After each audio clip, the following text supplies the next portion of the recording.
So, ladies and gentlemen, I feel like a man myself today when I get to talk to such talented, wonderful people as our guest in the neighborhood. I myself am Rabbi Sol Solomon, founder and spiritual leader of Temple Sons of Bitches in Great Neck, New York. And I am thrilled and delighted to have with me in the neighborhood a man. Let me tell you a little bit about this fellow, who, by the way, was our guest on in the neighborhood back in December of 2011.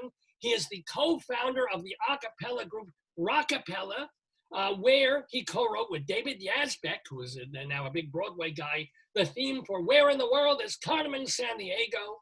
He's also in the band Groove Barbers. Oh, are you playing under me, or are you getting something ready there? Or hold on. I was playing under you. Oh, please. And I had many women play under me. It's more fun. By the way, your setup looks absolutely gorgeous there. He's also in the Groove Barbers. He created Jewmongous. You can even hear two of his songs on A Cappella Treasury Shabbos. What a beautiful thing. The Village Voice has called Sean Altman an absurdly talented performer, a power pop mensch, and an aspiring teen cult leader, which is a very wonderful thing to be. Ladies and gentlemen, and I am very specially honored to have Mr. Altman back in the neighborhood because he was kind enough. He volunteered, well, I volunteered him, but I begged him. I said, Sean, I'm doing a show live off Broadway at the Richmond Shepherd Theater. Could you kindly do a song or two open for me? And he did. He was wonderful. The audience loved him so much that a person who saw the show said, you know, you really shouldn't have him back again to do this because he's better than you. And it makes you look bad. So we got rid of you very quickly, but for one or two nights, you absolutely just brought the house down, and we know you will do it again today. Shalom, Sean, how are you? I'm very well. Very nice to see you, Rabbi. Very nice to see you. You look great. How are you? Thank you very much. How are you and your wife? How's your family feeling? Everyone is okay. Thank you very much. We're holed up, hunkered down in Harlem, New York City. Oh. And so you're not afraid of Schwarzes. This is amazing to me. Not at all. Not at all. Okay. Now I thought I'd get more comic mileage like that, but we'll move forward. So here's the deal. How have you been since you're a musician? And your wife is a musician. She's an opera singer, especially. 9 months, there's no place to perform. There's no concerts. There's no. What do you do? How do you keep yourself from going to Michigan? We continuously rob the 3 different bodegas in the neighborhood, and so far they haven't caught us. Really? No, we've managed to figure out strange ways to make money. In this little room, which is my home office studio, I've been doing lots of programming and lots of performing virtual things.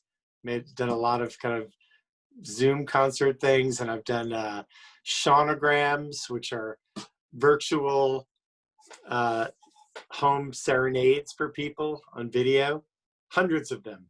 So someone will like almost like a private concert. They'll say, "Can you do what? 45 minutes of a." How does that work? Like the shawnogram? What do you get when you pay? A shawnogram. Well, so like you would call me up and you say, "I want to send a shawnogram of the song. All I have to do is dream." To my sister for this event, you know, and I make the video and I address her and I say, "This is from the rabbi to you," and people love it. So I've done hundreds and hundreds of those. So that's been a nice income stream. And now actually, I'm on your show to promote my Jewmongous virtual concert, which is called Hanukkah. Damn, just missed it. Which is going to be streaming. Your timing is not great on that. Perfect. Yeah. It actually came out after Hanukkah. Yeah. So, but it's going to be streaming through New Year's, and it's a full comedy song concert with a lot of special guests. Well, first of all, how can people watch it? SeanAltman.com or what? Well, if you go on Facebook, you can there's a ticket link under my Sean Altman Facebook page or under Jewmongous. If you go to Jewmongous, yeah, JEWMONGOUS, Right. If you go to Jewmongous' Facebook page, you'll see relentless advertising by me about how to buy tickets. Well, that's wonderful. I mean, you've got to do it. You've got to make a little somehow. That's what I'm. And by the way, you also mentioned all I have to do is dream. Aren't you also part of a thing involving the Everly Brothers? Yes, I am part of a. Here, let's see. Nice shorts. Yeah, don't feel you have to dress up for the I'm part of an Everly Brothers tribute act called the Everly Set. tribute to Everly Brothers. And we're really that's been my main gig for a couple of years now. We tour all over the country, and now we had 50 or 60 gigs postponed, so it's been tough. But we've been doing Everly Grams, and all those gigs, thankfully, were not canceled; they were postponed. So it looks like actual dates for when is like late 2021, 2020, or are they still in abeyance? Or so because there were these tours that were set up to play in theaters all over the Midwest, and that audience still wants to hear us, which is great. No, but I'm saying in the meantime, we've also developed we've developed a Simon and Garfunkel tribute act called Forever Simon and Garfunkel. Okay, you could have been a little more creative with that one. You could say sound, not silence, or something. That would be kind of a thing. Feeling groovy would be another possibility, but no. Okay. We were going to call it, the best name would have been The Whores on 7th Avenue, which is one of my favorite Simon and Garfunkel lyric. Yeah. Well, you're telling the truth. You don't lie. Lie. I'm sorry. Anywho, by the way, how have you been? But I did want to ask. The question is, you said they're not canceled; they're postponed. But do you have actual dates when they're happening, or are you still saying it will be sometime in 2021, 22? No, most of them. Yeah, most of them. They're actual dates now. So it looks like late 21 and 22 will be. I'll have a career again. Here's another thing, because I'm Jewish, so money's very important to me. Let me ask you, for years, you were on television, you were in Rockapella, you wrote with David Yazbek, the Carmen Sandiego. Oh, sure, you're turning your back on me. He's all ready. I love this. He's always got something. Let's see, what is this? Oh, no, this is the cast of Where in the World is Carmen Sandiego. Look, where are you? Show your face. That's me. Oh, yeah, you are. The braids. That's me 30 years ago. Wow. With no wrinkles and just full of expectation about how great life was going to be. It's really shocking to see now. Magic but here's a couple of different questions about it. First of all, the braids were fake, right? You just put on the hat. No, the braids are real. You had braids? Yeah. Hang on 1 second. Wait. Not only that. Wait. I think I can even. I'm so glad we're doing video on this. Here we go. I literally have the braids. Oh my God! A young Orthodox kid's first payas. Let me see this. These were actually. This is my real hair cut from my head in 1995. Wow! There's 50 of them. I'm gonna. In fact, I'm gonna make the announcement here right now. I'm gonna start selling them. That's how bad. This is like when Bjorn Borg sold his Wimbledon trophies when he went bankrupt, or like Johnny Depp was trying to sell his Oscars. Oh God! Well, no. First of all, I'm glad that this is only visual and not smell. See, the good thing about this is that with one of these braids, not only do you get bragging rights that you own a piece of children's television history. Yes. You can attempt to clone me. Right. This is my DNA.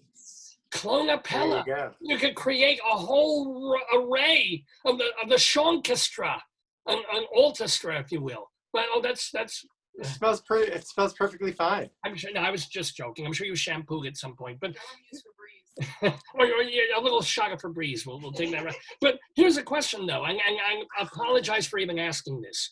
But on television, the rights to that song, I'm sure that show is in syndication all over the world still. Why aren't you, not independently wealthy, comfortable just from doing that show? Why not? I don't understand. Because it was PBS, and PBS doesn't pay the same as network stuff. If that had been, if a theme song, which I co-wrote, of that popularity, if it had been a network theme song, then I think I probably would have made, I don't know, a lot more money. But that song is still, the song has done very well for me. Mostly because people attempt to use it without permission, and then they have to pay me more afterwards. Okay. Well, whatever works. So you still I've got a great Jewish lawyer. He goes after them.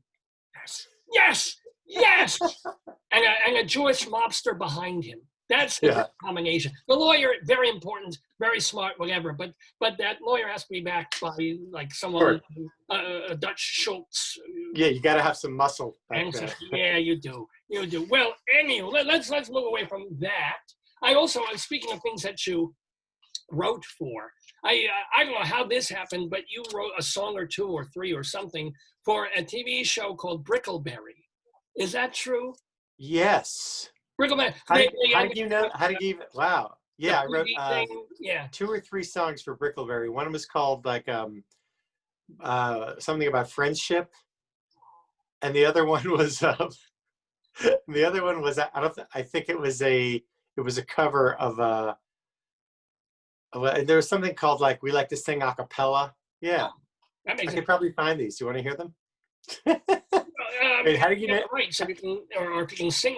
No, the reason I'm asking is that people see you as this very personable, almost G-rated persona, doing Everly Brothers songs and things like that. And then the Jewmongous goes a little, but Brickleberry, this is a person who was trying to take Family Guy to the next level of outrageous, rude, and disgusting.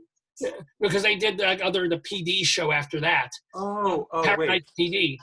I'm thinking of, let's see. Yeah, I remember the name Brickleberry, and I know I wrote something for them, but I just don't remember what it was. Thinking of something else, because those sounded very tame. Yeah, they sound, Brickleberry, yeah. Do you remember what I wrote for Brickleberry? No, I've never seen Brickleberry. I've seen Paradise PD. I want to see Brickleberry. I shouldn't have asked. Now it makes me want to like look on my computer and see what I wrote for them. What was it? And also my problem is it's Shabbos, so I can't watch. But after Shabbos, I perhaps will. So it's okay to use your electronics on Shabbos the way you are, but not watch anything. I'm Shabbos goys who come and go. I do sexual favors for them, and they help me out. But well, no, they're lovely women. But here's the question for you. One thing I am surprised, after the Rockapella thing, you wanted to be a solo artist and stuff, but did you ever try and go the Broadway route? Because you are a fine musician and a singer, you can act. Why did you even try for that? You know what, even though I always, some of my happiest childhood memories are listening to the Fiddler on the Roof original Broadway cast album again and again. Of course, yes.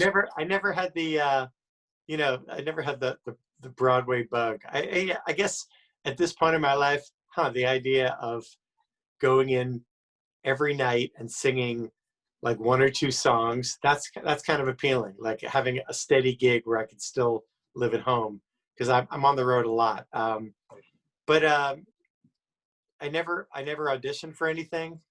I'm grateful that you said that I can act, but I don't really consider myself an actor. I basically, everything I've ever done, I've played myself. So I don't really think that's acting. Right. Yeah. I mean, Carmen Sandiego, basically, we were goofing around for the camera. Yeah. Well, I was just curious about that, because I saw that as a road that would have been pretty obvious for you, but you just so no regrets. I mean, you've had a very interesting life over the last 30 years since Rockapella. You've gotten the main thing is Thank you. You're not making. Thank you for talking about my life. Thank you for talking about my life as if it's over and I'm dead. We're all going to die of this pandemic. I've got a few more episodes of the show before I kick it. You've had a really good life, Sean. Now it's time to hang it up. Okay. Well, I mean, was that a good decision because you get to do what you want to. You get to tour and you get to make albums and make music. That sounds pretty damn good overall. Am I right?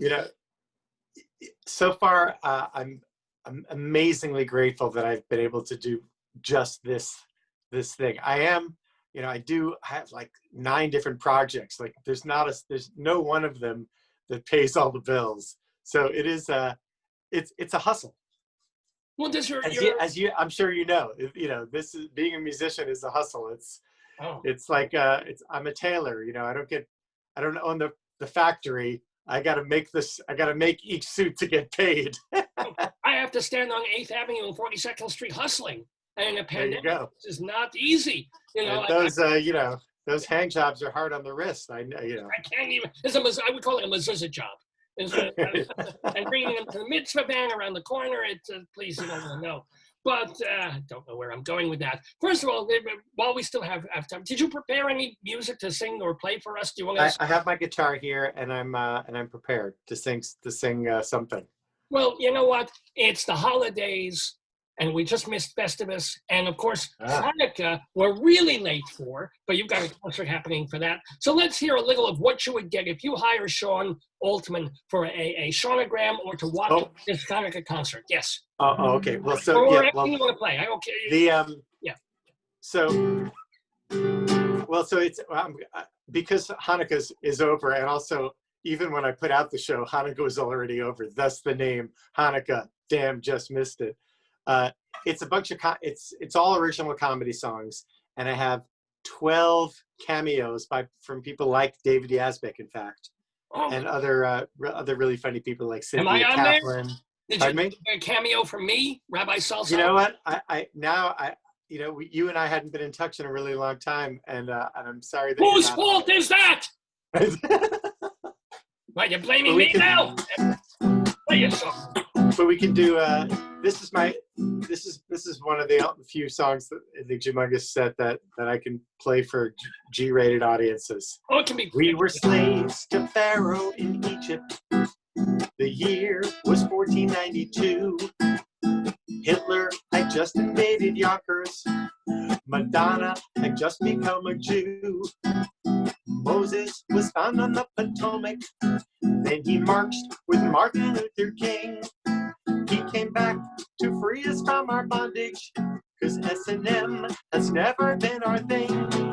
They tried to kill us, we survived. Let's eat, let's eat. They tried to kill us, we were faster on our feet. So they chased us to the border. There's a parting of the water. Tried to kill us, we survived. Let's eat. Let's eat. Then the Pharaoh, who looked like Yul Brynner, heard the Jews were trying to escape. Charlton Heston came right down from the mountain. He said, "Pharaoh, you're a damn dirty ape." The menorah was almost out of oil. Farrakhan was planning Kristallnacht. The gefilte was nearing extinction. It looked like Moses and his flock were verkackt. They tried to kill us, we survived. Let's eat. Let's eat. They tried to kill us, we were faster on our feet. But we knew how to resist, 'cause we'd read Dick Schindler's List. Tried to kill us, we survived. Let's eat. Let's eat. And God smote the Egyptians with 10 deadly plagues. Rabbi, you yell out the numbers. I'll say the plagues. Let me hear you say 1. 1. Blood. 2. Locusts. 3. Boils. 4. Dandruff. 5. Acne. 6. Back knee. 7. Sciatica. 8. Indigestion. I've got that. 9. Cataracts. 10. Retail. We fled on foot. There was no time to tarry. Leavening the bread would take too long. All we had was egg foo young and matzah while battling the fearsome Viet Cong. And so tonight we gathered to remember the ancient Hebrews who paid the price. We have a Seder each year in December to commemorate our Savior Jesus Christ. That's what it says on Wikipedia. So, if it says on Wikipedia, it must be true. They tried to kill us, we survived, let's eat. They tried to kill us, we were faster on our feet. But we never did succumb to the annual pogrom. Tried to kill us, we survived, let's eat. They tried to kill us, we survived, let's eat. They tried to kill us, we were faster on our feet. So come on, blow the shofar, cause they haven't nailed us so far. Tried to kill us, we survived. Let's eat. Oh, Rabbi, when you were doing the shimmy, you looked just like Zero Mostel as Tevye. It was beautiful. Oh, thank you, man. Oh, I got all choked up. You know what? I got all seeing the talent and the humor and the comedy and the wit of this. So now, everybody, are you going to? Well, don't leave my Facebook page right now. But at the end of this program, go find Sean Altman's Facebook page. It's Jewmongous, JEWMONGOUS on Facebook. Or don't you have just Sean Altman on Facebook? Yeah, Sean Altman. We'll both bring you to. And yeah. You know, I also like to mention that I have 2 Jewmongous albums. The first one is called Taller Than Jesus. That's me, that's Jesus. That's the earliest known color photograph of Jesus. He looks good. And as you can tell, I'm not just making it up. I'm substantially taller than he is. You know, he does look better than he does on that towel, I have to say. Yes.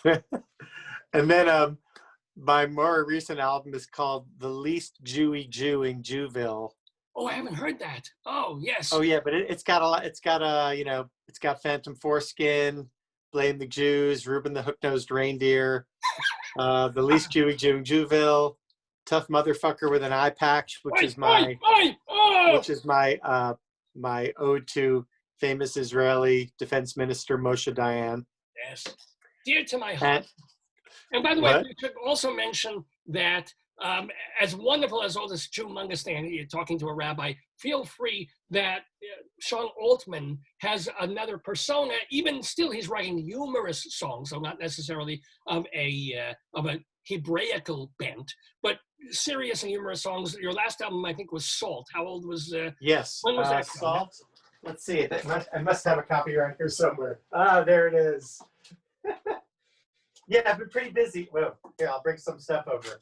It's actually a shame Salt wasn't a collaboration with the Spice Girls, if you think about it. And I think about that. No, actually, I think it's the best of my solo albums. Oh. Because it's, I mean, I do fancy myself a good songwriter, besides the fact that I like to make Jewish jokes. But yes, in fact, if you go to, I have a CD store. It's on the Square. The thing is, I don't know what the URL is. Well, how can people? Is there a link on your Facebook page, or is there a link on your website that people can jump to the store? Yes. Yeah, there you go. Simple. Yes. And the Everly set has a double album out of Everly Brothers songs. And then I've just, I'm always working and recording, which is nice. And you're still making hard. And if not for the pandemic and the fear of imminent death, everything would be okay. That's basically the Jewish mindset right there. At any time is the fear of death and fear of pandemic, but we go on. Ask you. I just want to point out that I'm smiling. One of the reasons I'm smiling so much is because your payas. There's like a turgidity to them. They're like erect. Like they're not flowing. They're just like bing. Well, this one doesn't get erect anymore, so I have to rely on these. I see a pretty girl is like, oh, hello, shalom. Come back to my place.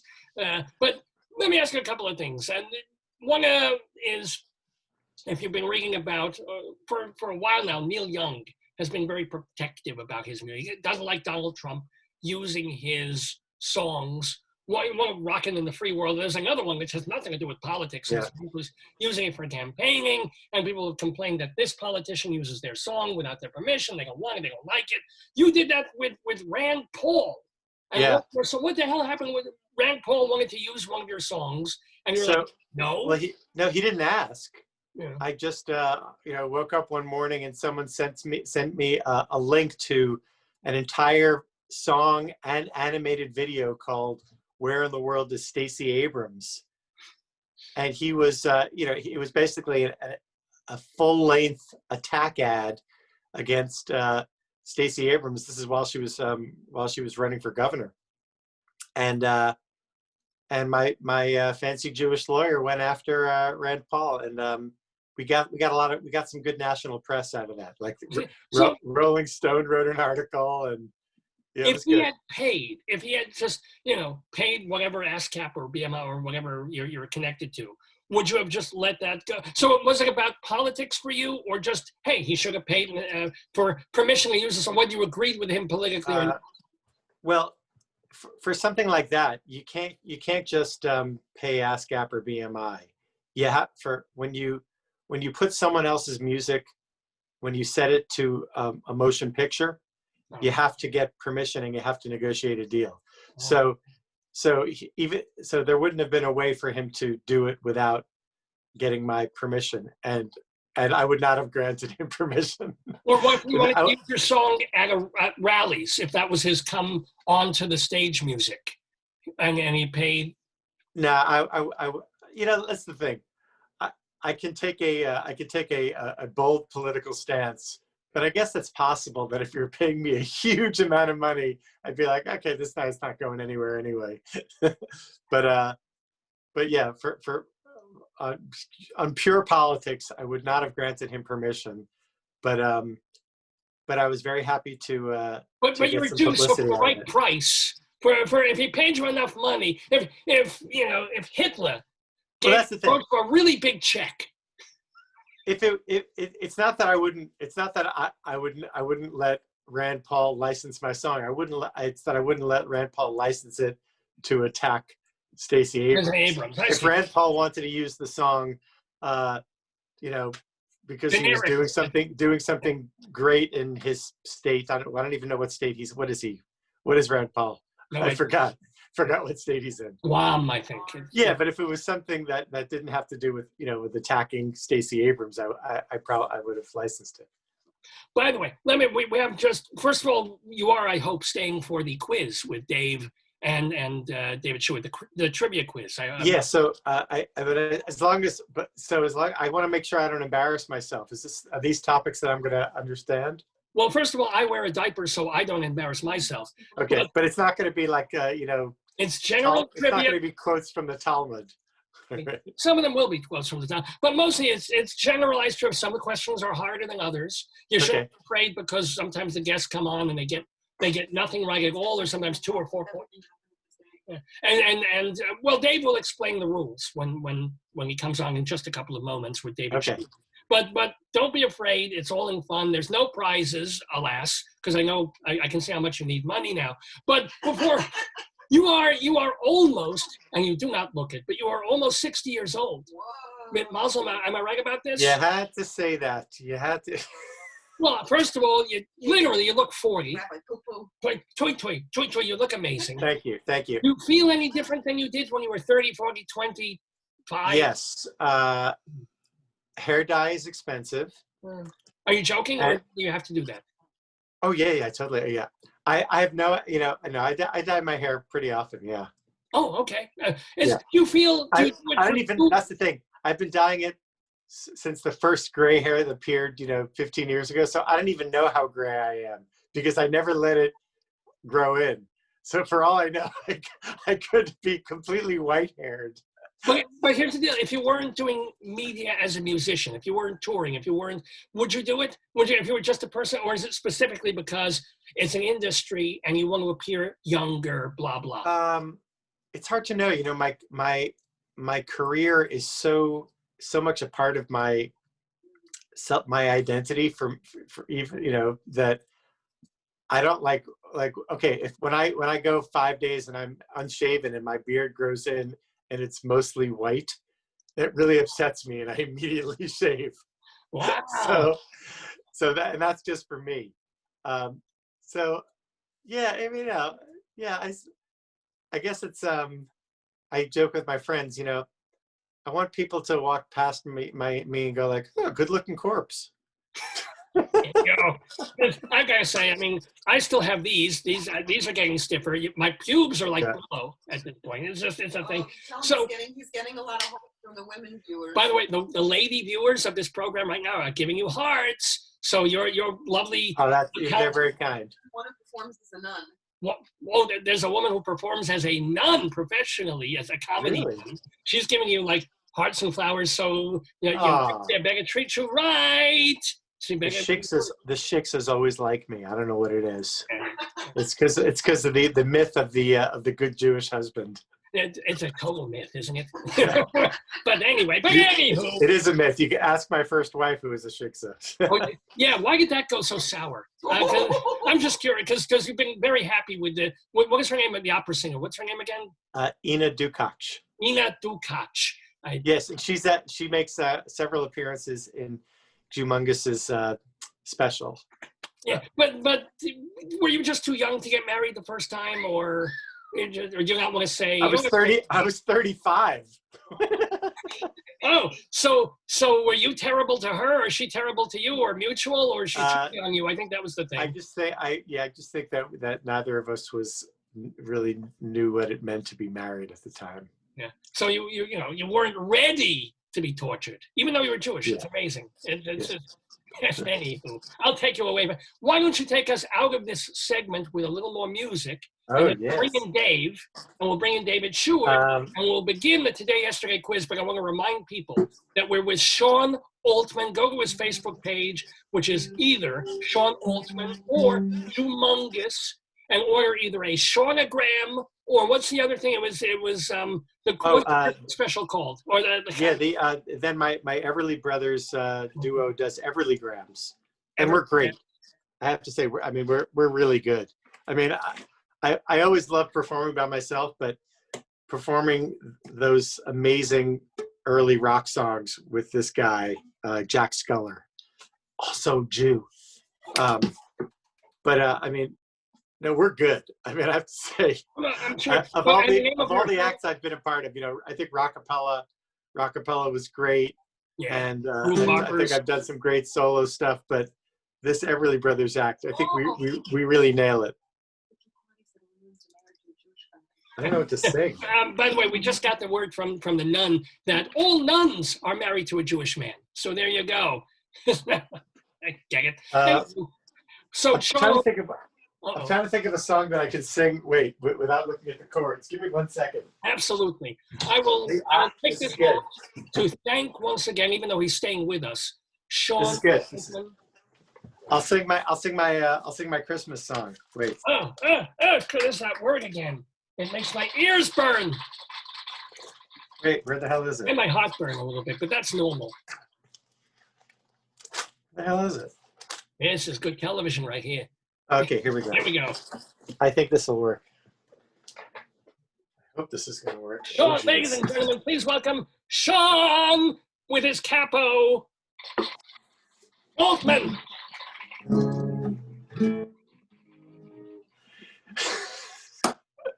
All right, so I just want to preface this song by saying that I'm going to give you a list of songs which are arguably the greatest Christian holiday songs ever written, and every single one of these songs was written or co-written by a Jew.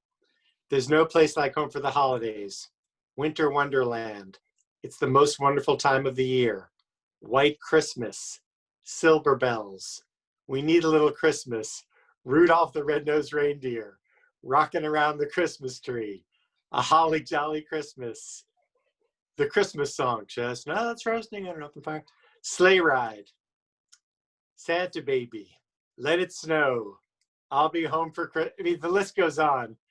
All songs written or co-written by Jews. And with that, I give you another song co-written by a Jew about Santa's most dutiful reindeer. In all the songs of Christmas passed down from days of old, the tale of the unsung reindeer is the one that... I don't think I'm ready to play this. I don't think I'm ready to... It belongs on the end of a Beatles album. What? Yeah. Let's try that again. The tale of the unsung reindeer is the one that's yet untold. You've heard of Dasher, you've heard of Dancer, you've heard of Prancer and Vixen too. But there's a reindeer you haven't heard of yet. It's a secret 'cause he's a Jew. You've heard of Comet and Cupid and Donner and Blitzen and Rudolph and how he glows, but not Reuben, who they're all ashamed of him. He's the reindeer with the big hook nose. He's Reuben, the hook-nosed reindeer, with his bulbous Semitic beak. Cooks blintzes for Blitzen, does Santa's taxes, cleans his hooves every week. He's Reuben, the hook-nosed reindeer, but the gig is taking its toll, 'cause it's a fix to finagle, a lox and bagel up at the North Pole.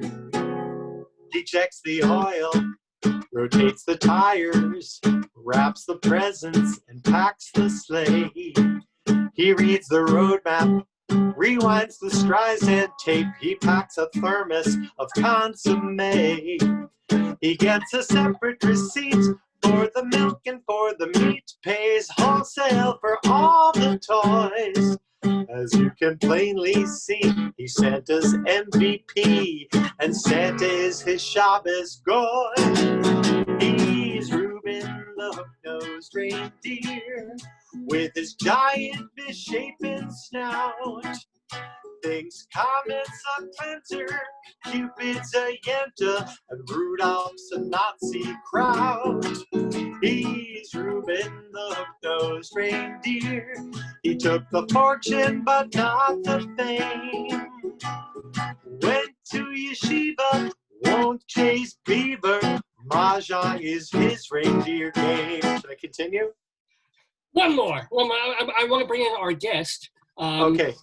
So play us through while I admit our guest of the neighborhood, David Sheward, to play the trivia. But please continue. Okay. Oh, this is the bridge. Just like a slave enthralled to Pharaoh, he toils all night in the snow. Come on, Santa, hear our plea. Let my reindeer go. He's Reuben, the hook-nosed reindeer, with his veiny, relentless schnoz.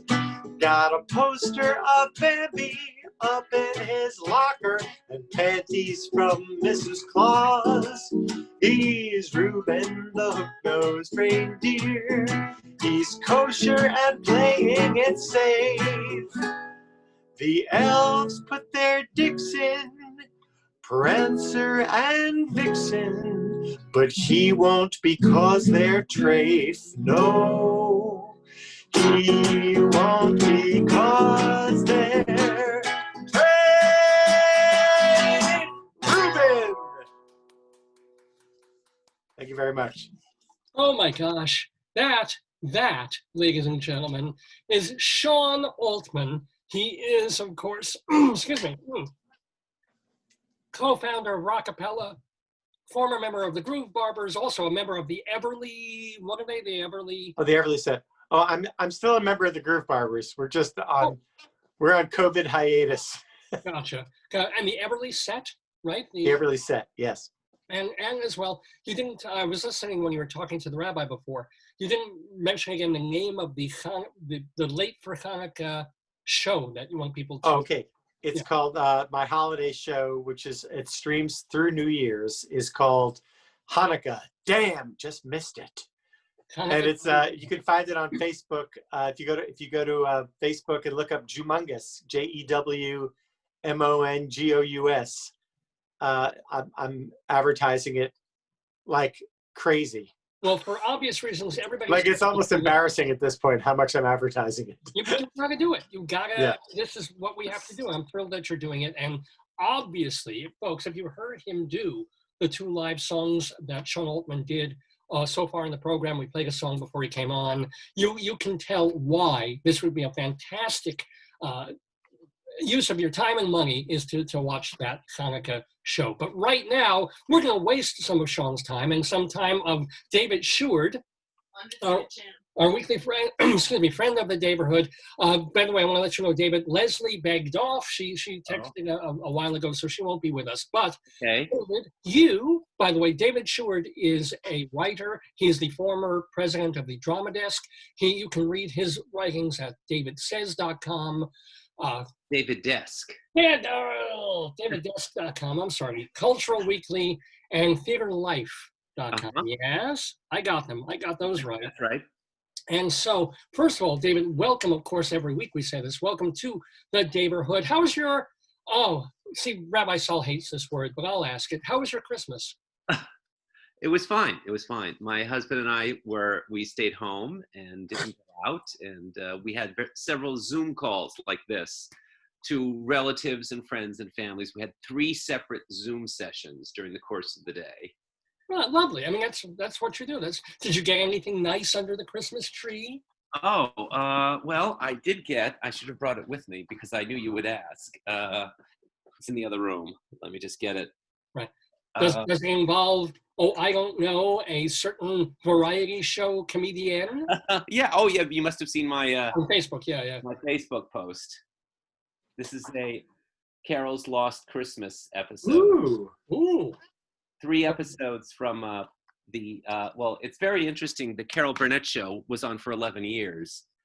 And the first 5 years, actually the last 5 years were in syndication while the show was still on, because a different company owned the rights to the first 5 years. And for the longest time, no one had any access to them. And then finally, some of the rights loosened up and we were able to get on DVDs and videos, and you can see them on Amazon, but they're all cut up on Amazon. But these are the complete three episodes from 1967, 68, and 69. Oh, so they're in color. Did they Yes. feel? Yeah. Oh, excellent. All of her shows were in color. Yes. Well, that sounds like a lot of fun. Are you going to save that for New Year's Eve and watch that? I watched them all on Christmas Day. Oh, you just went through them already. Yeah. See, binging on TV. That's what we're all doing all over the world for the past 9 months, I got to tell you. But and everybody's healthy, right? David? Yes. Yeah. Well, thank goodness. So I haven't told Sean Altman, our guest in the neighborhood, the rules, as it were, for the game that we play every week. It's called Today, Yesterday. And it's pretty simple. It's a trivia game. There are 10 questions. And every question is about something that happened in history on this date. So everything we're going to ask about happened on December 26th, sometime in history. Isn't that cool? Very man. Okay. So, and it's pretty, I always forget to do, forgive me, it's time for the roll-a-die. So here's the deal. Sort of a digital dreidel, right? I should use a dreidel, you're right. What I'm going to ask is, since he is our guest today, I'm going to ask you to go first, Sean, in this. Can you pick a number, please, from 1 to 6? 4. 4 is Sean's number. Okay. Is that right? I'm sorry? Did I get it right? Oh, we don't know yet. I haven't rolled the die yet. Yes, 4 is a number between 1 and 6. 4 is a numeral. It's very good. That's correct. And it's a whole number. Well done, Sean. You're already ahead of some of our other players. So, David, could you kindly pick a number? 3. So David Sheward is 3. What I'm going to do, Sean, just so you know, is I'm going to go to a digital die rolling website, roll the die. The die has come up number 2, which means that David Sheward's number 3 is closer to number 2. So David gets the opportunity to say whether he wants to go first or second in terms of questions. I will go first. So Dave will go first, and Sean, no offense, you will get to go second in the questioning. And the way it works, Sean, very simple. Each question is worth 2 points. If you get it wrong, there's no penalty, but the other person, in this case David, gets to steal if you get it wrong and get the 2 points. Okay? Got it. So each person gets 3 questions, and then there's a tiebreaker. Ready? Ready, guys? Yes. Here we go. Here we go. The year, and you guys remember this well, 1606. And David, oh my gosh, you get a theater question right off the bat. Oh, 1606. Okay. The first performance of this Shakespeare play occurred on St. Stephen's Day in 1606. Scholars have long debated the nature of the play, in which the word nature or its derivatives, like natural and unnatural, occur more than 40 times. Speaking of unnatural, for more than 100 years, Nahum Tate's adaptation of the play held the stage until Edmund Kean went back to the original. Name that play. Well, it's got to be King Lear, because I believe that Tate's version was totally different, and he gave it a happy ending, and everything was just fine, and everybody lived and got married, and everything was wonderful. And then Kean, I believe Kean very famously restored the original. So, and it's one of the most popular Shakespeare. Every actor of a certain age attempts it. So I will say King Lear. Is that, though, your final answer? Yes.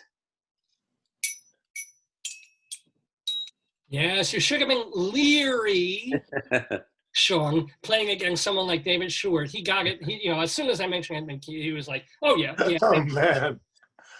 That's Well, I'm glad that David took that question, because I would not have fared well on that. well done, David Sheward. You definitely got that right. It was in fact King Lear. It was also a very famous Yiddish theater production. Oh, was it Paul Muni, or who was the? I think it was Morris Karnofsky did it, and Jacob Adler. But if only Menashe Skolnick had a crack at it, that would have been a Lear. I mean, Molly Picon did the transgender one. No, I'm just joking. Right. Oh, Right. but, I'm I just have to joking tell about you, that. in the university where my wife teaches and I was teaching, they did Queen Lear about 4 or 5 years ago. A very, very fine actress, but not the greatest production. Oh, And, yeah. Anywho, Not a winner. so David now has 2 points, but Sean, you get to tie the game if you get the Yay. second question right. Here we go. Hold on. And this is a musical question.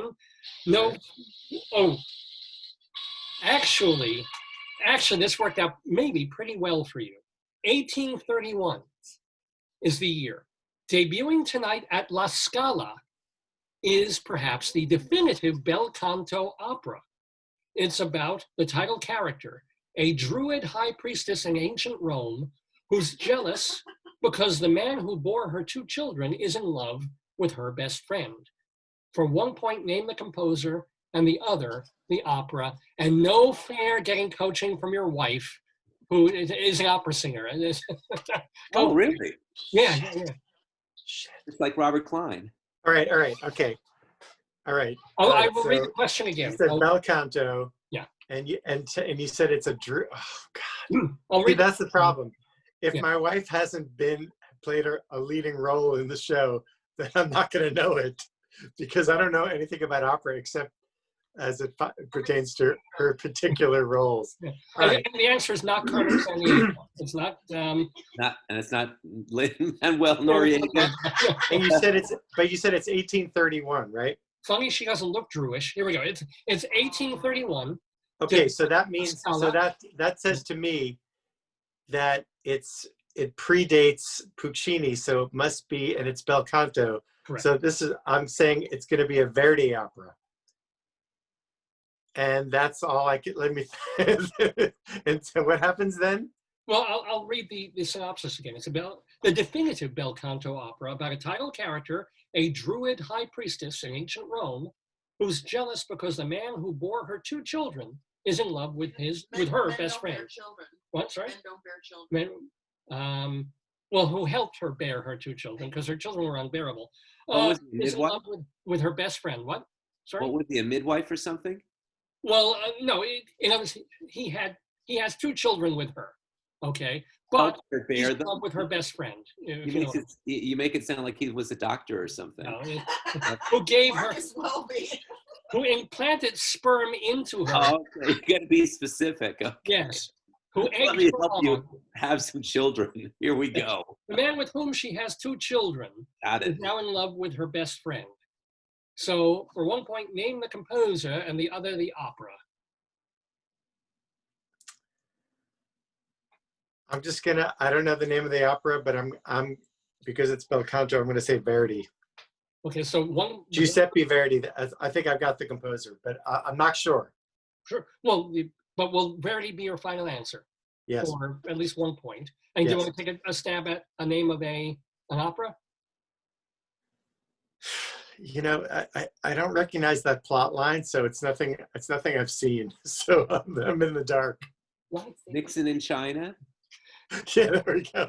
Nixon in China. All right, Nixon in China. We'll go with that. Well, I'm afraid you hit a false note, Sean, in either of those answers. Neither is correct. So, David Sheward, you get to potentially steal the question. What was David, that? in 1831, the Yes. definitive bel canto opera, Uh-huh. about a druid high priestess in Rome who has had 2 babies with a man. Got it. He fucked her, okay? He put the babies into her, I and heard now about he's this in love with when her best friend. When I tuned in, Sean was singing about reindeers screwing each other, and I thought, Yeah. what am I listening to? And now you're Actually, talking David, about, it was elves screwing reindeers. oh, So, Okay. which I hope makes it better. bestiality as well as as well as sex. Anyway, Yes. Well, on this program, I ask the questions, and Sean has the antlers. Yeah, and okay. boy, David, all right. Mr. Peabody. All right, the answer. Yeah. My answer to that question is Norma by Bellini. What makes you say that? What makes you pick that? Because I believe Norma was a Druid priestess, and my dad's brother's wife, who was Italian, was named for the opera, and her name is Norma. Wow. So are you going to go with that? Is that your final answer? Yes. Name Bellini. Well, Rabbi Sol may like blimps, but Dave, you're going to like Bellini's. It is indeed Vincenzo Bellini and his opera Norma. Well done, David Sheward. Oh my Well goodness. done, well done. So you've got a 4-0 lead, and I also coming wrote an back. opera once. what? Sorry. I wrote I wrote a parody of an opera. Tell me. Not just the lyrics, just the concept for the David Desk, which is just a blog I write where if I come up with a silly idea, I can just put it out there.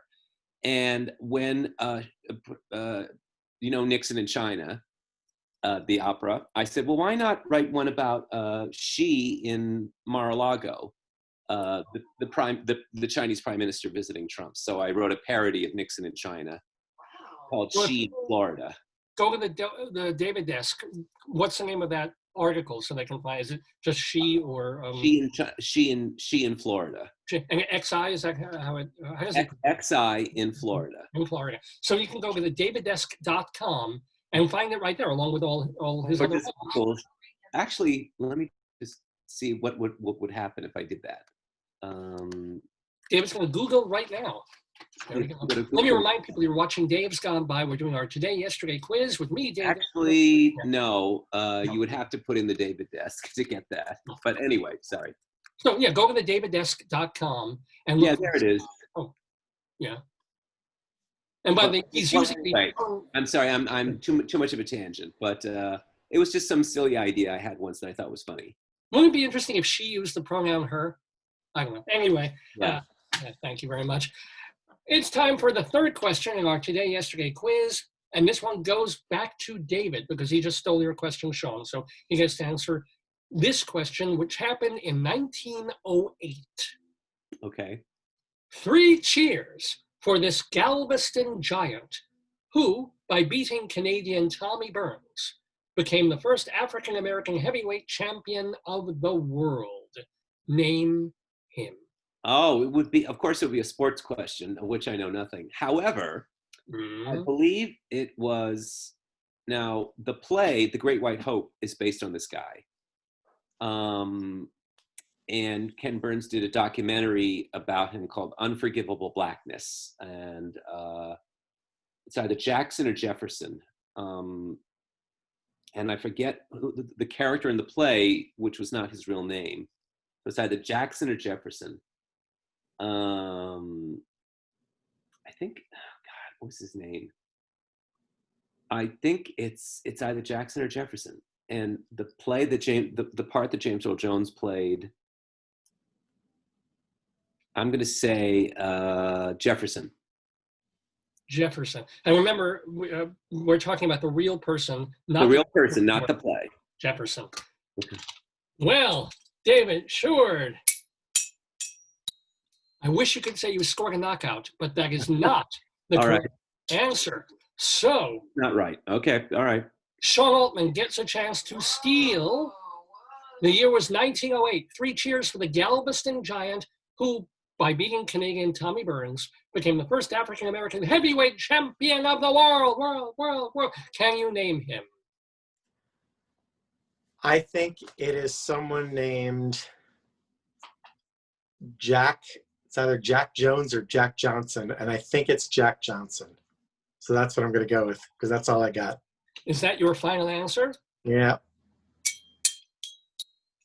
Well, interesting that you were singing about circumcising Johnsons before, because you are correct. It was Jack Johnson. Huh. Well done. Sean, you have already done better than many of our guests. I would feel better if I had gotten the Bellini thing. Yeah. Is the wife not going to talk to you, or is she going to be like, how could you not know it was Bellini? I feel like I should know the definitive bel canto opera. So That's what he's gonna hear for the next week and a half. Yeah, that's what all she's going to sing for the next week and a half is bel canto. Oh, by the way, ask your wife if she knows Stefan Zucker. Just ask her. I will. She's never heard of Stefan Zucker. David, I'm sorry, I keep interrupting you. I was just going to say, Robert Klein, the comedian, was at one time married to an opera singer, Brenda Boozer. And he used to make this joke that my wife sings opera and then she gives the money to me. So that makes me an opera pimp. And then an opera pimp. And then he would do I heard you did Aida Dallas without telling me. Fork it over. So great. You did a little Norma in Delaware without letting me know. I'm not going to stand for that. Get on a plane. It's really fun. That's a really funny idea. Don't give me no arguments. You're doing Carmen in Paris. Get on the plane now. Don't argue with me. And you better bring me back the whole fee. That just sounds like any opera agent. Oh, Lord. Uh-oh. Wow. Yeah. Well, we have a game, by the way. You're doing a Roberto Devereaux in Dallas. Don't argue with me. Oh, my goodness. Well, I'm not arguing with either of you because it's a close game. It's 4-2, David Sheward. And Sean, you have a chance to tie up our today-yesterday game with our next question. Okay. Yeah. The year 1913. Ah, Christ. That's the answer. The answer is Jesus Christ. No. A letter to his close friend, Blanche Partington, dated to, I'll read it again. The year was 1913. A letter to his close friend, Blanche Partington, dated today, is the last known correspondence of this journalist, poet, and Civil War veteran, best known for his darkly psychological short story, An Occurrence at Owl Creek Bridge. Name him. This is Sean, by the way. This is a Sean question. 1913 was the year. A letter to his close friend Blanche Partington that was dated today is the last known correspondence of this journalist, poet, and Civil War veteran, best known for the darkly psychological short story, An Occurrence at Owl Creek Bridge. Name him. Or as the owl would say, who? Aren't there any questions about like Wham or Duran Duran? Well, they go kind of chronologically, so they get later and later along the way. I'm going to pass this one over to David. You're not even going to take it? Because I have no idea. I have absolutely no idea. Well, we'll go with Wham. Let's see if Wham is the correct. No, it is not, I'm afraid. So David Sheward, you get a chance to steal this question. 1913 last known correspondence of this journalist, poet, and Civil War veteran, best known for the psychological story and occurrence at Owl Creek Bridge. Okay, this, I know it's, I think the name Ambrose is in there somewhere. I forget, I don't remember if that's the first or last name, but I believe it's Ambrose, and because there was an episode of The Twilight Zone based on that story, an occurrence at Owl Creek Bridge, and it was the only Twilight Zone episode that Rod Serling did not produce or write or direct or produce. He wrote almost all of them, but this was filmed by somebody else, and Serling liked it so much that he put it on. So I remember seeing it. I remember the name Ambrose. So I think it's Ambrose. Ambrose. My answer is going to be Ambrose. Ambrose. Right. If it's perfectly fine with Sean, I will give David Sheward 1 point for that answer. Because unlike, if this were Jeopardy, you would actually get no points, because Jeopardy usually wants the last name and just the last name. But you've hit the first name. I think I know. Oh, is the last name Pierce or Bierce? Well, I'm afraid I can't give you credit, but it's Ambrose Bierce with a B. Oh, wow. Well done, by the way, David Sheward, for that 1 point.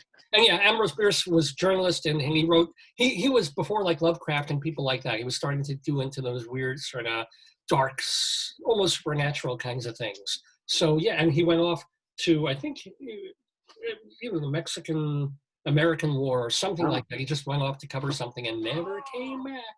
Oh. Vicky, who was the nun, Sister Vicky said, that's not true. The Twilight Zone had lots of writers. Well, Vicky's saying Twilight Zone had a lot of different writers, but David's saying... Yes, Serling wrote most of the episodes, but this was the only episode that was totally done outside of the series. And Serling saw the film and he really liked it, and he bought it for the show. Oh, so it's like he apologized. Yeah, he made a Yes, Serling did not write every single episode. He wrote most of them.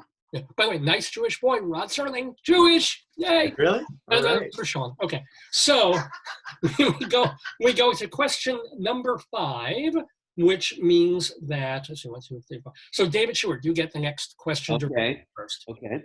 The year was 1924. Mm-hmm. Making her debut. Oh, you'll think this was going to be an easy one. All right, go ahead. Making her debut at age 2.5 is Baby Frances, a.k.a. Frances Gum. Okay. Who sang on stage with her 2 sisters at Dad's movie theater in Grand Rapids. Of course, Judy Garland, I'm giving that to you, would go on to a huge and legendary career, including 10 movies. Huh? Joyce is saying who. Yeah. Judy Garland's career would include 10 movies she made with young co-star Mickey Rooney. Uh-huh. Which of these is a title of a film featuring these 2? This is a multiple choice. Okay. So one of these is an actual Mickey and Judy film. Okay. The other 2, how many? What? It's 4 or 3? 4 of them. One which one is an actual title? Yeah. Okay. Go ahead. A, Storm in a Teacup. B, Thoroughbreds Don't Cry. C, A Song for Andy Hardy. D, A Girl for Andy Hardy. How about Babes in Armenia? And that was on the Carol Burnett show. Babes are. I'll read the ones again. One of these is an actual film title featuring Mickey and Judy. Okay. Is it A, Storm in a Teacup? B, Thoroughbreds Don't Cry. C, A Song for Andy Hardy. D, A Girl for Andy Hardy.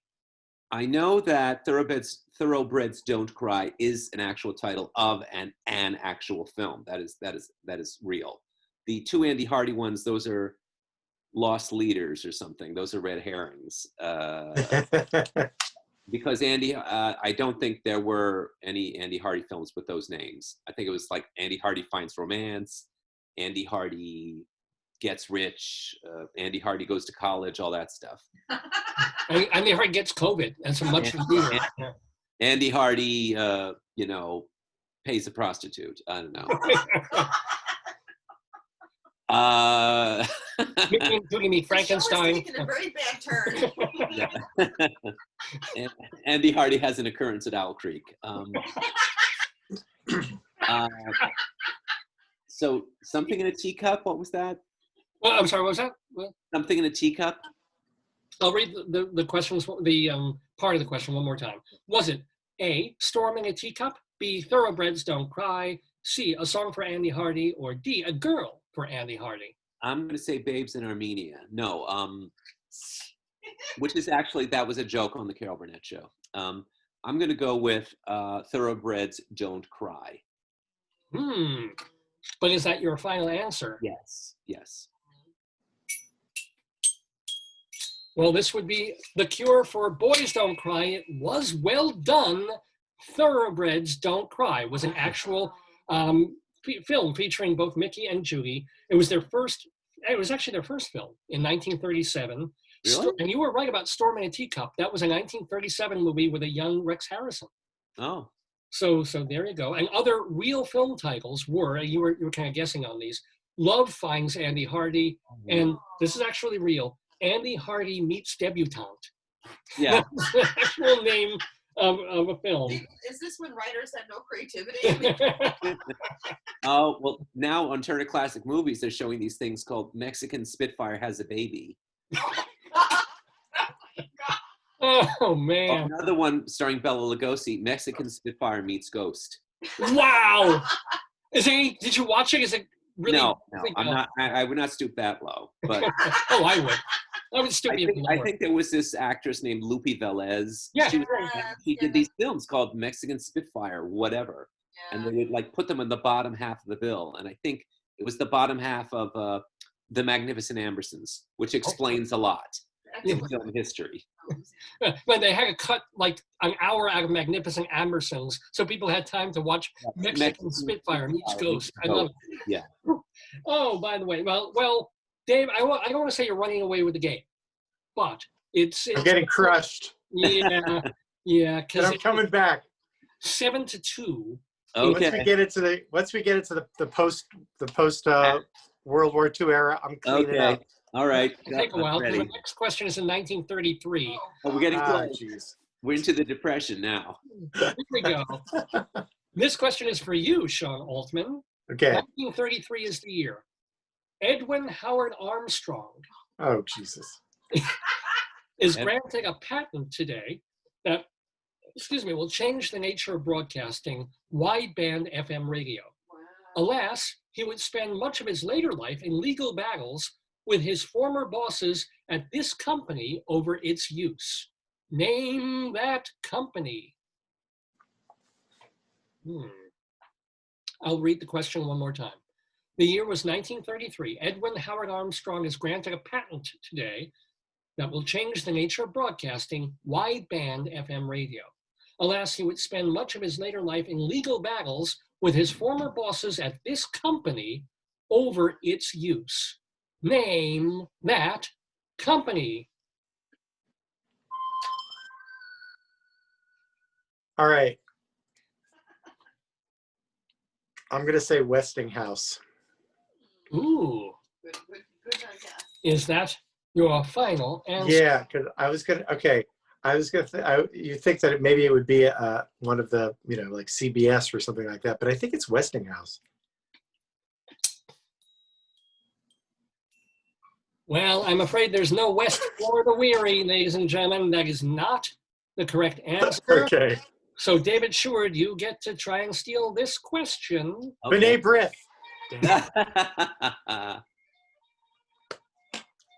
Can you come to the rescue? And I'll read it one more time. 1933, the patent today was granted to Edwin Howard Armstrong for wideband FM radio.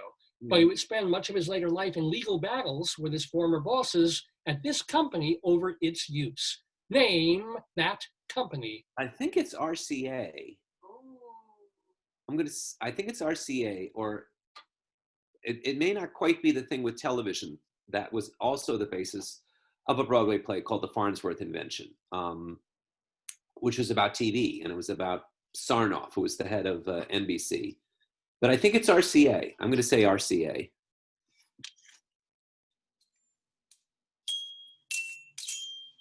WOW. Wow, you got RCA. That is the correct answer. David Sheward. Oh my goodness. Well, I think what else can it be? You know, the Radio Corporation of America. The legal, and what happened to this poor guy, Edwin Howard Armstrong, was the legal costs. RCA figured out eventually how to do its own radio patents. It broke his spirit, and he jumped out of a window in 1950. Oh, good. Yeah. How awful. So, you know what I said before about not wanting to have questions about the Talmud? I think I would do better with questions on the Talmud. I would be terrible on that. But tell Sean that most guests get 0. Yeah, and as I've been saying, that Sean, don't feel bad because we've had guests on here playing it today, yesterday. They get nothing. They get goose egged, and you've already got 2 points. You may get more. So that could happen too as we get to our. I got 2 points for a lucky guess. Okay. Actually asked for extra points throughout the year. Yeah, some guests begged for points. You know. Oh, and we call that a Dr. Sue.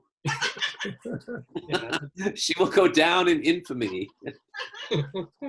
Anywho, David, yeah, you get to add to your total, which is currently 9 points. You can add 2 more. All right. This question, we move all the way, oh boy, all the way up to 1940. Not quite after World War II, but okay. Oh, you're gonna get this. All right, go ahead. So this is why I let people roll the die, because we don't know whose question will go to whom, because all the questions are in order. But David, yeah, go ahead. Based on short stories by Ruth McKenney that were published in the New Yorker, this Broadway comedy opened at the Biltmore Theater tonight. In 1953, the same material would become a Broadway musical. For 1 point, name the play. For the second, name the musical. Oh, the play and then the musical. Okay. Yeah. So, again, it was 1940. Based on the short stories by Ruth McKenney, published in the New Yorker, this Broadway comedy opened tonight at the Biltmore Theater. In 1953, the same material would become a Broadway musical. For 1 point, name the play. For the second, name the musical. The play was My Sister Eileen, and the musical was called Wonderful Town. Is that your final? Yeah, that's my final. You are quite a wonderful contestant, David Sheward. Yes, that is the correct answer. 11 points for David. A little bit of extra trivia. I'll bet, David, you know this too. So I'll throw this out to you for no points, just for funsies. Go ahead. There was a 1960 TV series called My Sister Eileen, which starred Jack Weston, Shirley Bond as Eileen, and Who as Ruth Sherwood. Oh, I know that. Go ahead. There's no points, just for fun. Elaine Stritch. Yes, it was Elaine Stritch on My Sister Eileen, the TV show. Yep. I just want to say that unless every remaining question is about the Beatles, I give up. There was also I don't know if you can catch up. A movie musical about My Sister Eileen before, I think it was separate from the Broadway musical. Was it? With Betty Garrett and Janet Leigh. And what was it also called, or what was it called? It was called My Sister Eileen. But it had music, songs. It had songs that were different than the songs in Wonderful Town. Oh, wow. I forget whether it was before or after. And they had to do that. And it was interesting because Rosalind Russell, who played the lead in the musical, couldn't sing for shit. So they had to really, write things down so that, the notes and everything. But the musical, it was really interesting. The movie musical had Betty Garrett, who was a very good musical performer. Yeah. And it also featured a very young Bob Fosse. Oh my. Oh wow. Okay, that's cool. Cool. And Jack Lemmon. The man with all the answers, ladies and gentlemen, David Sheward. My goodness. By the way, how do you know? How do you retain? It's not to come across these things, but to retain the information. How do you do it? Well, it's just I worked for many years at Backstage, and I had to know all this stuff. I was going to interview people and write reviews, and it just stuck in there for a while. It'll go through. Like Wiki and Google, so it kind of, if you had read it, you had to kind of know it and write it and memorize it. So yeah. Well, there are people like Mary Lou Henner who remembers how many times she brushed her teeth in 7 years ago. There are certain people who have. And Mary Lou Henner is one of them. But the thing is, I know her dental hygiene, and she brushes once a year. So it's pretty simple. She just counts it. It's really quick. You don't want to be near her when she's talking to you because brushes once a year. But okay, I'll stop that. Hey, David, were you working at Backstage in 1989, 90? Yes, I was. Because my former vocal group Rockapella, that was one of those years we won a Backstage award. Oh, okay. And we performed at the awards. Yeah, it was pardon me? The Bistro Awards? Yeah. I guess that's what it was, right? We won a best vocal group bistro award. We performed at I think it was at Symphony Space or something. I don't know. It was somewhere nice. Oh yeah, we did. They had them in all sorts of different places, like 88s and where else? Yeah. But I do remember. I think I remember the group winning, and I'm trying to remember the performance. But I think we probably sang "Zombie Jamboree." Oh. that was our signature song back then.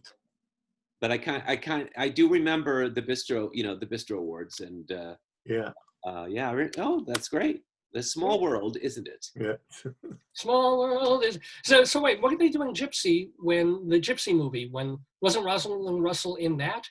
Yes. She had to do Roses. Did she do it? No, it was Lisa Kirk. Oh, they dubbed her. They dubbed her voice. Yeah. I bring this up only because this is something you actually have to see if you haven't already. It's an Ethel Merman thing that somebody put on Facebook. Now, Ethel Merman was on Sesame Street. And she did a guest thing on Sesame Street. It's not a joke. This is absolutely real. She comes up and everybody, she's there for Christmas. It's a Christmas episode of Sesame Street, but for some reason everybody's really glum and down. Maybe they're all suffering from COVID back in 1970 something. Okay. And Merman's on there, and Imogen Coca was there too. And you got to see this clip. I'm sure you can find it on YouTube. And Merman's, she sees a couple passing by, saying, "Merry Christmas!" And they're like, "Arr." And she sees, Elmo and Cookie. Well, I don't think Elmo was there at this point, but and she's like, everybody's so down. And she sees Imogen Coca there, and she's all glum and depressed. And Ethel says, "This is fantastic." She's like, "Imogen, you look like an idiot."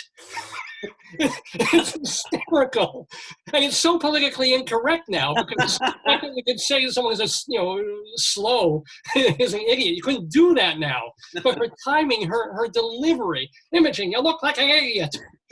You have to see it. It's fantastic. That makes me think of a friend of mine, David Kaufman, wrote a biography of Mary Martin, and he told about that she and Ethel Merman did this benefit concert.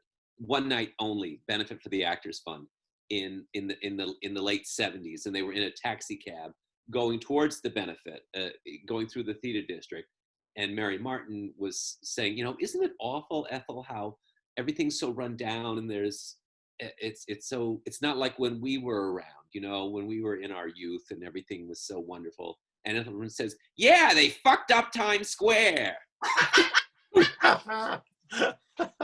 It's so magnificently Ethel. Oh my God. She needed to censor her. The only hit that comes out of a Helen Lawson show is Helen Lawson, and that's me, baby. Wow. Wow. We're doing our Today, Yesterday trivia quiz here on Dave's Gone By. Have a couple more questions. It's kind of not a close game at the moment, but we're pursuing. Is it mathematically possible for me to catch up? 6. No, it's not, is it? Maybe if the ballots come in after midnight in Georgia. That's right. I'm detecting some fraud. But I think these later questions should be worth more to give me. Oh yeah, they should. Yeah, absolutely. Yeah. Or they're not. Or I could say no, they're not valid. Because they're late. They're after a certain hour. I mailed them in. They're not valid. I think the questions are dead. She thinks the questions are dead. No, they're fine. No, there's no hanging chads on them. Here we go. We have another question. Question number 8, which means 2, 3, 4. See, so this goes to Sean. Sean, this question does go to you. So you can. Oh, right. The last question was Wonderful Town. Okay. 1944 was the year, Sean. At the Civic Theater in Chicago, The Glass Menagerie opens its pre-Broadway tryout to good reviews but weak sales. What? I mean, it's random. The luck of the draw. Okay, you have me pitted against a theater professional aficionado, and you're asking me like also my expertise is like in pop music from the 70s. Yeah. It may be about but keep going. Keep going. It may be about what material the theater seats were made out of. Yeah, it could be completely randomish like that. And also, you have to understand that we're supposed to have 3 contestants instead of 2.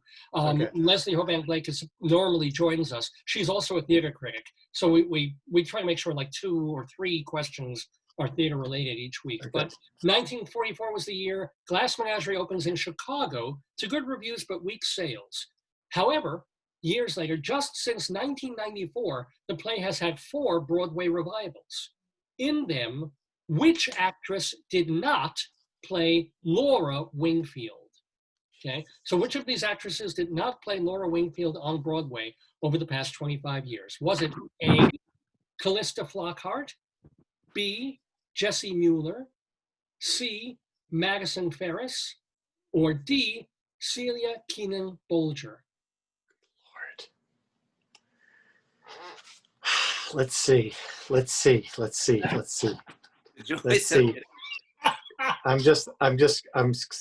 my crib sheet here. I've never seen The Glass Menagerie. Oh, really? I have a vague image of Callista Flockhart as being some wispy blonde. That's accurate. That's accurate. Yeah, she weighs 40 pounds. You know, if a wind blows, you'll find her. Yeah. I'm just so as not to embarrass myself. All right, but actually, I can guess and possibly get it. Okay, well, I'll read the names again. You got a yes, ABC. I'm going to go with the only name I know. Callista Flockhart did not play that role. No way. There's no way that my Callista would play that role. All right, and that's your final answer? Yes. She played the role, didn't she? Not only that, she was the best. She's Callista Flockhart is the definitive performer in this show. I'm going to read the question carefully again because I think one thing that tripped you up, that is not the correct answer, Sean. One thing that tripped you up is you're thinking maybe of a different character. So I'll read the question again. 1944 was the year. This goes to David. So you don't understand. I don't know who any of the other actors is, so it's not going to help me. Well, this one's for David Sheward. Glass Menagerie opened back on today in 1944. Yeah. Since 1994, the play has had 4 Broadway revivals. Right. Which of these actresses did not play Laura Wingfield in one of those revivals? Was it Callista Flockhart, Jessie Mueller, Madison Ferris, Celia Keenan Bolger? Well, Callista Flockhart did play it opposite Julie Harris. Wow. Celia Keenan Bolger played it opposite Cherry Jones and Zachary Quinto. The other 2, I think Madison Ferris was the girl with the debilitating disease, who actually was, Laura's supposed to have a limp, and this girl was like literally in a wheelchair. I think that's who that was. And Jessie Mueller, I don't think played, I'm trying to think, 4 times was, what was the 4th time? Julie Harris, Cherry Jones, Sally Field were the, what was the 4th one? What was the 4th one? Oh, well, Judith Ivey did it, but that was off Broadway. And was Jessie Mueller in that one? But that was off Broadway. So it's either Jessie Mueller or Madison Ferris. And I think Madison Ferris was the girl in the wheelchair. Literally, really in a wheelchair. opposite Sally Field. So I think and did Jesse Mueller do it? And who was what's the fourth production? What was the fourth production? Now, that's going to drive me crazy trying to figure out the fourth production. Jesse Mueller. Oh, your answer, is that your final answer? That Jesse Mueller did not play Laura Wingfield on Broadway. Yeah. Well, David Sheward, you're piling on the points. That is the correct answer. Jesse Mueller was not in the Glass Menagerie, even though she'd be a good, I think, Laura Wingfield. Unfortunately, I didn't write down who the Amanda. See, that's the thing. You were thinking of Amanda. So Amanda is the boisterous mom. So that's why you were thinking Callisto Flockhart was wrong. Flockhart was the daughter. She's the wispy. She is the wispy. The crippled daughter, yeah. But the one thing that the other person who did play Laura over the past 4 productions was Sarah Paulson. So do you remember who played? Oh, Jessica Lange. Jessica Lange and Sarah Paulson were the mother and daughter in the other one. So Dallas Roberts was Tom, but he got fired because he didn't get along with Jessica Lange. Oh my God. And it was some guy. Oh, and he got arrested because the guy that took over for Dallas Roberts got arrested because he was accused of sexually harassing someone in a bodega or something. Wow! Good Lord! Well done, David Sheward. Yes. How many points did David Sheward has 37 points at this point? No. You've got 2, 4, 6, 8, 10, 12, 13 points so far for David Sheward. The next question, the next question goes to, I believe, you, David Sheward. Keep going. The year is 1951. Finally, after World War II. Okay. Here we go. Novelist C.S. Forster is back in the news this year because his book, The Good Shepherd, was adapted into the Tom Hanks film Greyhound. But it was another Forster novel that reached the screen on December 26th, 1951. The finale features the sinking of the Cunnigan Louise. Name the film. Wait a minute. C.S. Lewis had a novel that was made into a Tom Hanks film? I will read the question again. Novelist C.S. Forster. Oh, Forster. Okay. Is back in the news this year because his book. Oh, this year, 2020. Yeah. I'll read it again. Novelist C.S. Forster is back in the news this year, 2020, because his book, The Good Shepherd, was adapted into the Tom Hanks film Greyhound. But it was another Forster novel. Greyhound? Now, Go ahead.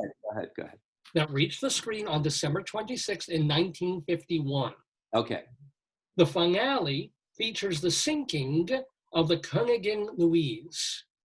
Name that film. A movie about a boat sinking. I'm not really familiar with C.S. Lewis. When you first said that, I thought it was E.M. Forster, but then who's the guy who did The Lion, the Witch, and the Wardrobe? Whatever that guy was. No, I can't. I'm not helping. I can't. Or the guy who was the philosophical guy who wrote Out of This. I'm thinking of somebody else. Oh, wait a minute. Who was the guy that was in that movie that was in Shadowlands, the fictional version? And Nigel Hawk, and he was all philosophical. And he wrote philosophical novels. Okay, so this ends with a boat going down. Okay, a boat sinking. 1951. Oh, I don't know. I don't know this one. What? 51. A Night to Remember. A Night to Remember. Is that going to be your? Yeah, I know it's wrong, but go ahead. A Night to Remember is the Titanic, isn't it? Yeah, that's why I said I couldn't think of anything else. It's a really good guess. However, I get that sinking feeling that you are incorrect, David Sheward. So Sean Altman, you get 2 points if you get the answer right. So we're C.S. Forster's back in the news this year because The Good Shepherd was adapted into the new Tom Hanks film Greyhound. But it was another Forster novel that reached the screen on December 26, 1951. The finale features the sinking of the Cunnigan Louise. Name that film. If I were to get this right, I would start for the first time to believe in Almighty God, Hashem, And as that is not going to happen, I have absolutely no idea. I could string together some gibberish, and that would Go be for it. Yeah. the most likely scenario. I have no idea. Oh, so you're not gonna take a stab? I- Hamilton? Anything? No. I got nothing. Maybe in Armenia. You are going to kick yourselves. What if I said that the film, and I have no points for this, but what if I said, and feel free to chime in first, that the movie was directed by John Huston? Moby Dick? No. The African Queen? Yes, the African Queen. Oh. That's right. Humphrey Bogart and Katharine Hepburn, the whole thing is that they figure out a way to make a torpedo and they sink the boat. Oh, the German ship that's the name of the German ship. The Koenig and Louise, yeah. Oh. The end of the film and the end of the book, yeah. Okay, Yeah. I should have thought of that. Very tricky. Very, well, like anything else I gave away about it. If I said Katharine Hepburn, if I said Humphrey Bogart, then it'd be too easy. So, Yeah, you're right. That was very tricky. yay me. All right. We now have, this will be a free-for-all because the 10th question is basically whoever gets it, whoever wants it, we can hold up a thing, or I can just go 3, 2, 1, and you can shout out the answer if you know it. All right. Last question. It's not really a tiebreaker, but we'll call it that. 1973 was the year. Released today by Warner Brothers. Mhm. The blockbuster film adaptation of The Exorcist with a screenplay by its novelist, William Peter Blatty. Which of these is not another novel by William Peter Blatty? Oh, Jesus. This is a multiple choice. It's not. Okay. Which of these, 3 of these are fake. I'm sorry, 3 of these are correct, are real. 1 of these is fake, is not a novel by William Peter Blatty. Okay. A, Which Way to Mecca, Jack? B, John Goldfarb, Please Come Home. C, I, Billy Shakespeare. D, Another Man Named Larry. So Wait, don't call out any answers. I'll give it 3, 2, 1, and I'll read the question again. It's not a William Peter Blatty novel. Which of these is not Okay. the title of a William Peter Blatty novel? The guy who wrote The Exorcist. Okay. The movie came out today in 1973. All Which right. of these is not by him? Is it A, Which Way to Mecca, Jack? B, John Goldfarb, Please Come Home. C, I, Billy Shakespeare. D, Another Man Named Larry. So think about it, and I will give like a 3, 2, 1, and you can call out either the answer or the letter. Okay. Are you guys ready? Yeah. Okay, 3, 2, 1. Let's hear it. B. D. D. I heard B from Sean, and I heard, what did I hear from you? From D. D. D is in David. Venus David.